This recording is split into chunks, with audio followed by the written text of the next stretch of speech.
Hello, in this video we are talking about radians on our unit circle. So we're going to fill in our circle just like we did yesterday, only now instead of talking about degrees, we are talking about radians. So without further ado, let's go ahead and get started. Now notice you have your 4 quadrants again for this picture. The good news about that is my quadrants haven't changed. We have Q1, Q2, Q3, again, those are all I's, and then Q4, which would be an I and a B. And as always, we are going to travel in a positive direction from our initial side. Again, our initial side is the positive x-axis, and we're going to travel counterclockwise around our circle. Now, we're only going to do the positive ones today. You don't have to worry about the negative ones, so this should be pretty easy to plug in the things. You have drag and drops, so you're going to drag the little things where I put them around your triangle, or your circle. I don't know why I said triangle. But I don't have the drag and drops, so I'm just going to write them. I don't know why I explained that. You can probably see what I'm doing. So I always start again with my basic information. So I always start by labeling my axes. I know that we always start with 0. And then we usually go up to 90, but 90 is really pi over 2 in radians. Then 180 would be pi in radians. 270 would be 3 pi over 2 in radians. And then when I get back here, we also have 2 pi.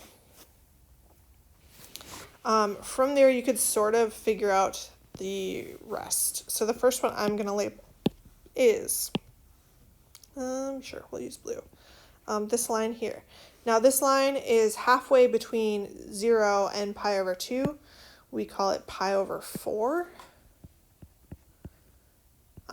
Technically that's your 45-degree angle. Your 30-degree angle is going to be pi over 6. And then your 60-degree angle would be pi over 3. All right, looking at the next part of our shape, this one here would be 2 pi over 3. My next one is 3 pi over 4.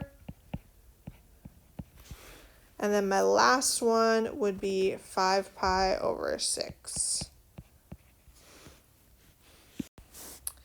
Now, this is one of those things that I'm going to strongly encourage you to take a picture of after you make, because I do not expect you to memorize this. I don't have it memorized, but I have the understanding of the math to know how to make it off the top of my head. But to be honest, that's kind of complicated, and I didn't figure that out until after high school, so I don't really expect you to have it figured out in this moment either. If you go on and take harder math classes, you probably will have to figure it out, and we'll use it enough to understand it. But for now, we're just going to fill it in. So after pi, we have 7 pi over 6, and then 5 pi over 4, 4 pi over 3, and then after 3 pi over 2, we have 5 pi over 3, 7 pi over 4, and then my last one is 11 pi over 6.